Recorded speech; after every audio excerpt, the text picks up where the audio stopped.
Friends, this is Pinky. Welcome to logical thinking. I hope आप सब अच्छे होंगे, मस्त होंगे, तंदुरुस्त होंगे।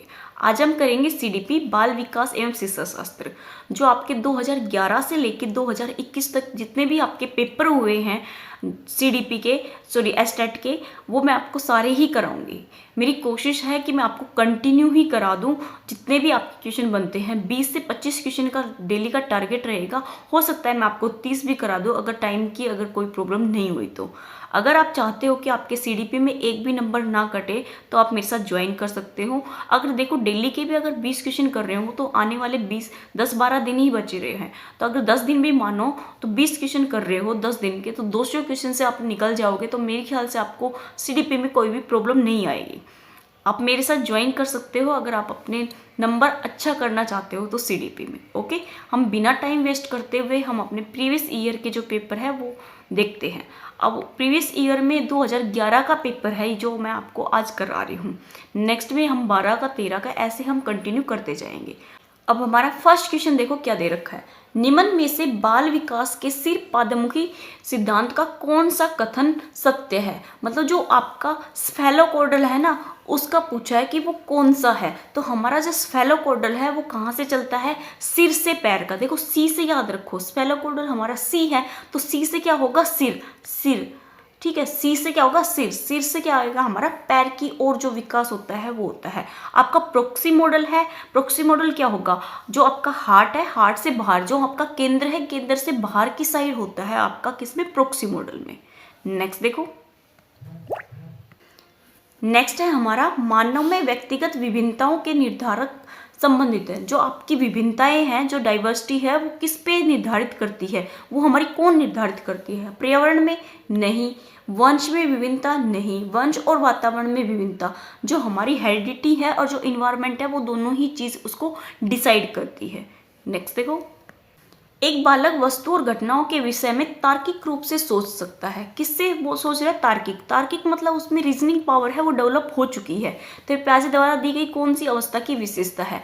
अब जो प्याजे का पूछा है इसने कि प्याजे ने कौन सी अवस्था दी है, तो प्याजे ने हमसे कौन सी 4 अवस्थाएं दी हैं। चारों ही अवस्थाएं आपकी है। पहली है हमारी संवेदी। संवेदी है, ये सेंसरी मोटर होती है। सेंसरी मोटर में बच्चा सेंस से सीखता है, और साथ में जो बच्चा में ऑब्जेक्ट परमानेंस आ जाती है, और बच्चा जो देखता है ना उसका अनुकरण करता है। पूर्व संचालन में जो बच्चा है उसमें लैंग्वेज बहुत अच्छी डेवलप हो सकती है, और वो हैम केंद्रित होता है, अपने आप को ही सब कुछ मानता है और ये सोचता है कि दुनिया मेरे अकॉर्डिंग चलती है। थर्ड आता है हमारा मूर्त अवस्था। मूर्त अवस्था में जो बच्चा है उसमें तार्किक जो रीजनिंग पावर है ना वो डेवलप हो जाती है। वो तर्क वितर्क करना स्टार्ट कर देता है, और आपसे को जो रिवर्सिबिलिटी होती है, मान लो आपके पास एक छोटा गिलास है और एक जो बड़ा गिलास है, तो उनमें अगर पानी इक्वल है तो वो बता देगा कि इन दोनों में पानी इक्वल है। जो रिवर्सिबिलिटी है वो आपकी मूर्त अवस्था में आ जाती है। नेक्स्ट आता है औपचारिक। औपचारिक में जो बच्चा है वो क्या कर देता है? इमेजिनेशन जो है ना वो उसमें डेवलप हो जाती है। तो इस क्वेश्चन का जो आंसर होगा वो हमारा थर्ड होगा, मूर्त संचालन होगा। नेक्स्ट देखो, यदि बालक की मानसिक आयु 5 वर्ष है और काला क्रमानुसार आयु 4 वर्ष है तो बालक का आईक्यू बताइए। जो बच्चे का जो आईक्यू होता है वो क्या होता है? जो मानसिक आयु होती है अपोन हमारी जो कालाकृत आयु होती है वो इंटू हमारा 100। 4 से काटेंगे तो कितना आएगा? 25। 25 5 हमारा 125। तो हमारी जो आयु आएगी, जो बच्चे का जो आईक्यू आएगा, आयु नहीं आईक्यू आएगा, वो कितना आएगा? 125। ऑप्शन नंबर हमारा ए ठीक है। नेक्स्ट देखो, निम्न में से कौन सा शिक्षात्मक क्षेत्र में रचनात्मक मूल्यांकन का उपकरण नहीं है? शिक्षा के क्षेत्र में पूछा, रचनात्मक मूल्यांकन का उपकरण नहीं है, नहीं पूछा है। वार्तालाप तो है। वस्तुनिष्ठ पर्सन, वस्तुनिष्ठ जो पर्सन होते हैं, जो ऑब्जेक्टिव होते हैं, जैसे मान लो आपका एस्टेट में आता है, इसमें हमारी क्रिएटिविटी कहाँ से दिखेगी? कुछ भी नहीं दिखेगा। तो ये तो सही और गलत का है कि आपको आता है तो सही, नहीं आता है तो रॉन्ग। तो इससे हमारी क्रिएटिविटी नहीं दिखती। तो ऑप्शन नंबर हमारा सेकेंड ही गलत है। नेक्स्ट देखो, पारंपरिक अनुकूलन का प्रवर्तक कौन थे? जो हमारे पारंपरिक अनुकूलन का जो प्रवर्तक थे वो पैवलोव था, अगर आपको याद हो तो ऑप्शन नंबर हमारा सेकंड ठीक है। नेक्स्ट देखो, काफी बड़ा क्वेश्चन है, इसको मैं गायब कर देती हूँ, पिक को हम फिर ले लेंगे। यह कहा जाता है कि अध्यापक को साधन संपन्न होना चाहिए, इसका क्या अर्थ है? जो आपका टीचिंग एप्टीट्यूड है ना उसमें इसी टाइप के क्वेश्चन बनेंगे, अलग से नहीं बनेंगे। आपको सिचुएशन बेस्ड दे देगा वो क्वेश्चन। अब देखो, जो अध्यापक अगर अध्यापक के पास जो सारे ही इंस्ट्रूमेंट है, जो पढ़ाने के लिए जो भी आपको सामग्री चाहिए, जो स्रोत चाहिए, वो सारी चीज़ें हैं, तो इसका अर्थ क्या है? उसके पास इतना धन या संपत्ति होनी चाहिए। नहीं भी, धन और संपत्ति से क्या लेना देना? जो आपके स्टूडेंट हैं उनको क्या लेना है? कुछ भी नहीं लेना।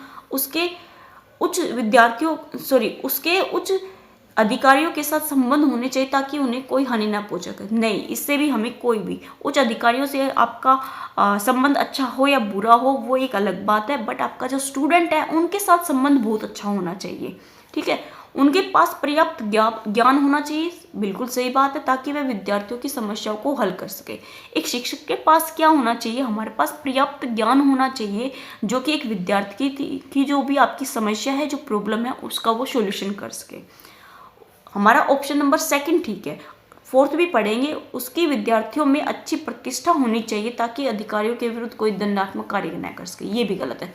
अगर देखो, अगर आपको 4 ऑप्शन पढ़ के भी क्या बोलते हैं आंसर समझ में नहीं, क्वेश्चन पढ़ के भी अगर आपको आंसर है वो समझ में नहीं आ रहा कि क्या होगा, तो जो हमारे ऑप्शन होते हैं ना उनको अच्छे से पढ़ लो।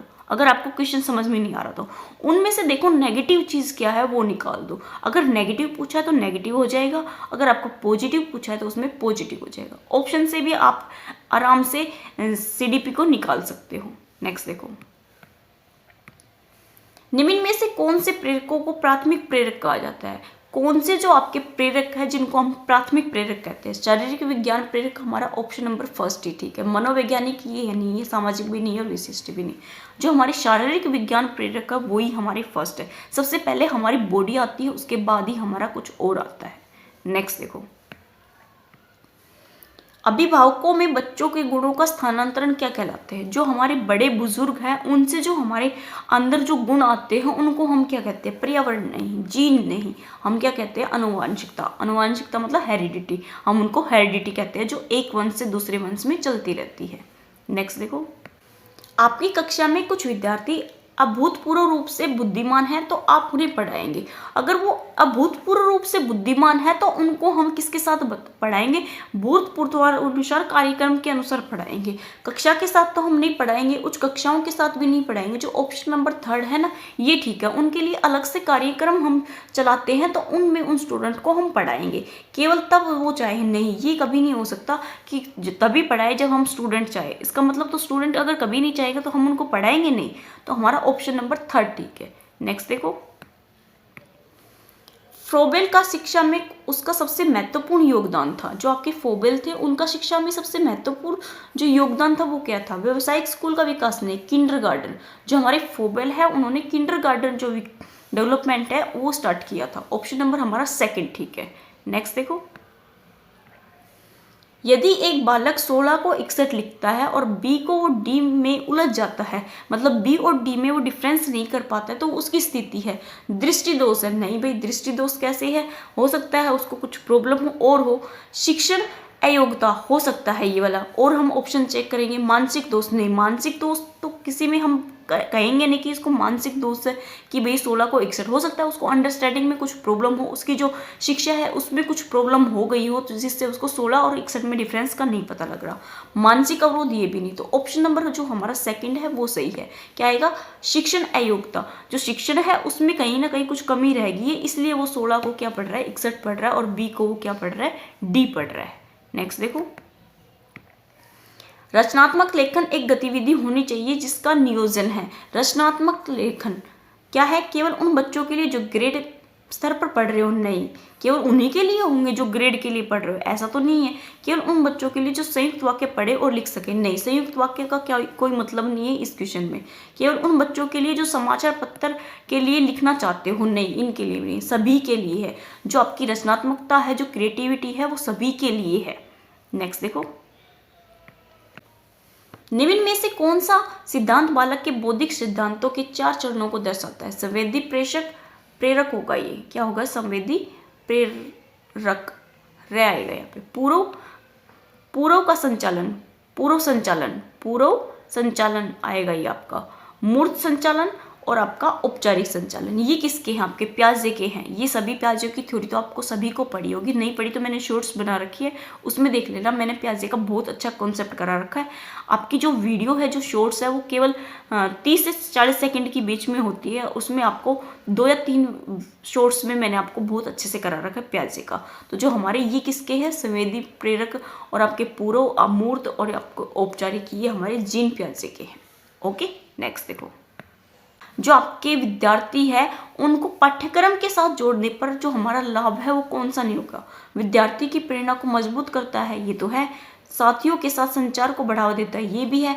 विद्यार्थी अध्यापक संबंध बनाता है, ये भी है। शोध संक्रिय शोधन में रुकावट का नहीं, ये हमारा नहीं है। ये हमारा किसी भी चीज में रुकावट नहीं डालता अगर आपका जो करिकुलम है वो चाइल्ड सेंटर है तो। नेक्स्ट देखो। बिंब, धारणाएं, प्रतीक, चिन्ह, भाषा, शारीरिक गतिविधियां और दिमागी कार्य शामिल होते हैं। अनुकूलन में नहीं, प्रेरक विकास में नहीं, समस्या में नहीं, हमारे चिंतन प्रक्रिया में ये सारी चीजें शामिल होती है। कौन सी? बिंब, धारणाएं, प्रतीक, चिन्ह, भाषा, शारीरिक गतिविधियां और दिमागी कार्य, ये हमारे सारे किस में होते हैं? दिमाग में होते हैं। जो चिंतन होता है ना, उसमें होता है। नेक्स्ट देखो। निम्न में से कौन सा शिक्षक का तत्व नहीं है? जो आपका शिक्षक है उसका तत्व नहीं है। ये शिक्षक नहीं आएगा, ये शिक्षण आएगा। क्या आएगा? हमारा शिक्षण। शिक्षण का हमारा जो तत्व है वो क्या है? विद्यार्थी। विद्यार्थी है आंतरिक। अब देखो, जो स्टूडेंट है उसकी जो बॉडी है वो अगर ठीक नहीं है तो क्या वो स्टूडेंट पढ़ पाएगा? नहीं। तो ये तो है। उद्दीपक भी है, स्टूडेंट को कुछ ना कुछ तो उद्दीपक होगा तभी तो वो स्टडी करता है। अध्यापक। अध्यापक हमारा जो शिक्षण का है वो तत्व नहीं है। ओके, तो ऑप्शन नंबर हमारा 4 ठीक है। नेक्स्ट देखो। अनुप्रयोगों में विद्यार्थी के प्रदर्शन का मूल्यांकन करने का उचित रूप है। किसका है? अनुप्रयोगों में। अनुप्रयोग जब हम करते हैं तो विद्यार्थी का जो प्रदर्शन होता है उसका मूल्यांकन कैसे करते हैं? भाई हम देख के करेंगे। जो स्टूडेंट कर रहा है उसको हम कैसे कर सकते हैं? ऑब्जर्व हम देख के करेंगे। तो साक्षात्कार नहीं, हम उसका इंटरव्यू को ही लेंगे। अवलोकन, हाँ, अवलोकन जो ऑब्जर्वेशन है उससे हम उसका मूल्यांकन कर सकते हैं। जो इवेल्युएशन है वो करते हैं। प्रश्नावली नहीं, लिखित परीक्षा नहीं। नेक्स्ट देखो। विशेष आवश्यकता शिक्षा खालिस्तान प्रकार की एक शिक्षा है। जो आपकी विशेष है, जो स्पेशल एजुकेशन है, वो किस प्रकार की शिक्षा है? अति विशिष्ट लोगों की को दी जाने वाली शिक्षा नहीं भी। अति विशिष्ट को कोई देते हैं? अयोग्य व्यक्तियों को दी जाने वाली शिक्षा। जो आपके अयोग्य हैं, जो मतलब चल फिर नहीं सकते या उनमें किसी भी प्रकार का डिसऑर्डर था, उन व्यक्तियों के लिए जो हमारी शिक्षा है वो क्या है? विशेष, जो स्पेशल जो एजुकेशन होती है वो दी जाती है। बुद्धिमान लोगों को नहीं, बुद्धिमान को नहीं। बस्तीवादी नहीं, ये भी नहीं है। तो ऑप्शन नंबर जो हमारा सेकंड है ये ठीक है। नेक्स्ट देखो। निम्न में से कौन सा संकेत बच्चों में दृष्टि विकास की ओर इशारा नहीं करता? आपका किसका बोला? दृष्टि। जो आपकी जो आईज है उसमें कुछ विकार है, कुछ प्रॉब्लम है, तो उसकी ओर इशारा नहीं करता। निर्देशों की पालन करता है, ये तो है, ये तो कर सकता है। त्योरिया चढ़ाना, त्योरिया चढ़ाना मतलब किसी को जैसे बड़ाई करना होता है ना, वो वाली चीज है। ठोकरें खाना, हो सकता है उसकी आईज में कुछ प्रॉब्लम है तो उसी वजह से उसको ठोकर लगी। दूरी का अनुमान लगाने में, बिल्कुल, जो आपकी दृष्टि बाधित है वो दूरी का अनुमान कैसे लगाएंगे? नहीं, ठोकर भी खा सकते हैं। लेकिन त्योरिया चढ़ाना ये क्या है? अलग है। ये चीजें अब अलग है। इन तीनों में सबसे अलग यही है। तो ऑप्शन नंबर आपका सेकंड ठीक है। नेक्स्ट देखो।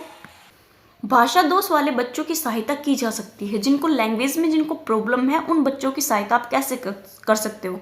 कक्षा में उन्हें अपने विचार व्यक्त करने के लिए प्रोत्साहित करना सबसे बेस्ट तरीका है।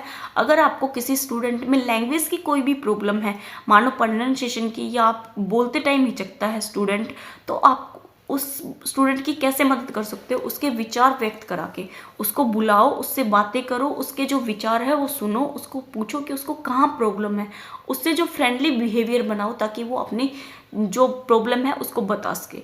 उच्च ध्वनियों के उच्चारण में नहीं, ऑप्शन नंबर सेकंड भी नहीं। उनके द्वारा बोली गई गलतियों को सुनकर उनकी सहायता करना नहीं।